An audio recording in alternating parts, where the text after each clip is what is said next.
Okay guys, mabuhay maligayang pagbabalik sa aking YouTube channel para sa mga Catherine Bernardo and Alden Richards fans. Talagang parang lahat ng ayuda na gusto nilang makita for today talagang nakuha nila. Actually, nag-start yan kanina pa at talagang umabot na ng ilang oras ang pagte-trending. So, Kat Den and of course, the Hello Love Again, super trending, and it's because of the video na nakita nga na super hug talaga si Alden kay Catherine before Catherine sumakay sa kanyang van. Eto nga dito na sa Pilipinas nangyari yan at sa airport. Kasi actually sa original video meron siyang audio, meron siyang music, background music na medyo nakakaiyak. So doon siguro nang galing yung feelings ng maraming fans na naiiyak sila. Parang mixed emotions nila na kinikilig talaga sila, but at the same time naluluha sila dahil siguro depende sa iniisip mo, like kinikilig ka pag nakita mo yung ganyan, pero at the same time maiiyak ka rin for them kasi sa totoo lang ibang usapan naman talaga pag napakatagal nyo nagsama sa trabaho, lalo abroad pa. Halimbawa sila nga, di ba? Kung halimbawa lang more than a month sila nagsama ron, and then halos everyday ng buhay mo ay nakakasama mo siya, nakakasabay mo sa van, nakakakwentuhan mo, nakakasabay mong kumain at dami-dami yung ginagawa. So, talagang bongga yon. And then eventually biglang mababago. Minsan you need adjustment pa para maka-adapt sa panibagong surroundings. And siguro yung mga Kat Den fans din, ganun ang nararamdaman exactly, di ba? Ang lungkot kasi hindi naman goodbye actually, yung paalaman. Pero kaya lang syempre, pa nakakasad yung ako din na-experience ko rin kasi yan sa airport. Yung parang halimbawa, may mga kasama ka sa abroad, tapos ang tagal nyo nagsama, tapos eventually pag uwi nyo maghiwalay ka, parang gusto nyo makauwi na agad sa bahay, pero nakakaramdam ka ng iyak, especially pag ng lungkot, especially pag nakasakay ka na sa van. Lalo babalikan mo na, may isip mo na yung mga pinagsamahan nyo, yung mga pinagagawa nyo abroad, yung mga ganong tipo. So, kaya ako talaga, hindi ko mabiblame talaga yung naramdaman ng mga fans sa videong ito, lalo nga kung nilagyan pa ng background music. So, anyways, babasahin ko ang iba't ibang reaction ng mga fans, ng mga Kat Den fans, at nakakaloka sa dami ng comment. Can you imagine? At iba-ibang trending merong talaga Kat Den, merong Hello Love Again. Of course, may individual pa silang mga pa-hashtag. Eto nga, sabi ni Irie Moto, ang higpit talaga ng pagyakap ni Tisoy. Yung kay Kuting naman, very comforting sa kanya mga paghaplos. Hulaan ko, binulong mo Alden. Siguro sinabi mo, mamimiss mo siya, no? Bawal po, pulis ngayon. Holiday, bukas na lang. Kat Den, Hello Love Again. So, yun, di ba? Maganda Eto, at may pagbulong pa. Work daw muna si Paps para sa future. Char, nawindang ang mga Kat Den sa araw ito. Gaya ng post-birthday ni Katreng. Unexpected hug, sweet. Kat Den. Yun nga yung unexpected hug. So talagang kita mo naman ramdam mo yung may ihirit pa. Hindi papayag ang isa na ganun lang yung tataw-nawayan at kakawayan lang. Talagang babalik, mag-i-stay at yayakap. So, look at how long they hug each other. Ibaon nyo na ako, sabi ng mga fans. Talaga, sabi ni Anolo, Kat Den and Hello Love Again. So ito naman for science at spot the difference. Bahala na kayo dyan. Ang pansin ko lang, parehong naka-blank. Ikukulong na po ako ng Constabulario. Rick, pa din ba, Catherine? Ayan, sa mga ganyan. Grabe naman yung yakap at haplos. One kilig ayuda lang po muna tayo for today's video at baka hindi na kayan ng Kat Den heart ko. Mga mi. Di lahat tayo kinilig, sabi. Yon, credit to all yon. Kat Den, Catherine Bernardo, Alden Richards. Normal speed of the goodbye hug, same feels, ang tagal, ang baby, grabe yung love, don't touch me, ganon. Wala sa plano kong kiligin ng 7:47 AM to be exact but may matagal na yakap sa dulo at bakit may paghagod sa likod na Alden. Pigilan nyo ako mga mi, masyado na sila. Kat Den, upgrading my profile picture. I'm sure, ayan na, ang dami nang gumagamit ng picture na mahag sila. Huwag kami. Anyways, this is my first time because nang wala lang. Bumigay ako sa pagkakaharap ni Alden kay Kat. Waiting for hug. Napaka-bibi naman yan, Thanks for the hagod. Ang healthy ni Kat, tignan mo, kang hiyang sa mad. It gives up the same vibe.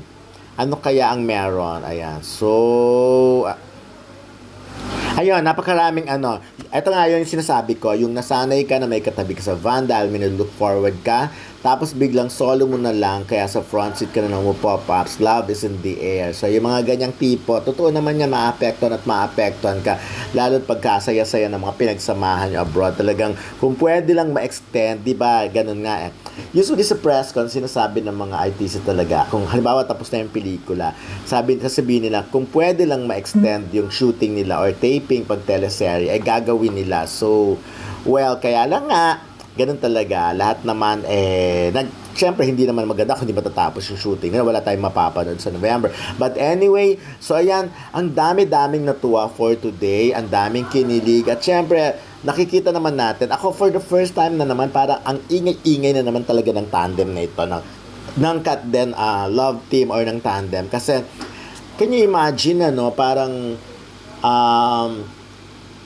for a while, syempre, hindi tayo nakakita ng ganyang mga init na love team eh. Pero this time, talagang parang nasolo, nakuha nila ang puso ng maraming Pilipino talaga, kahit na ano pang sabihin, pero wala talaga eh.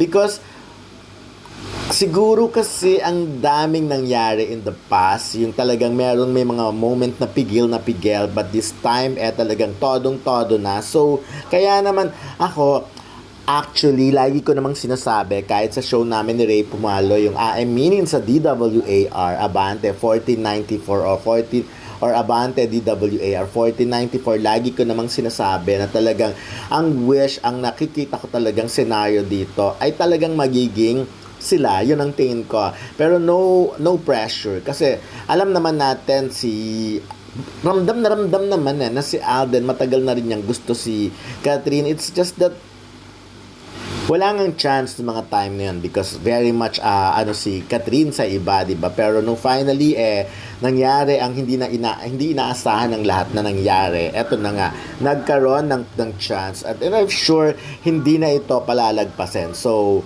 ako, tsaka nakikita yung yung pagbabago ng aura, 'di ba? Sometimes makikita mo sa tao talaga kung masaya ang puso niya, kung anong condition meron siya. Kasi tingnan mo pa lang yung face niya, nakitang-kita mo na magiging masaya.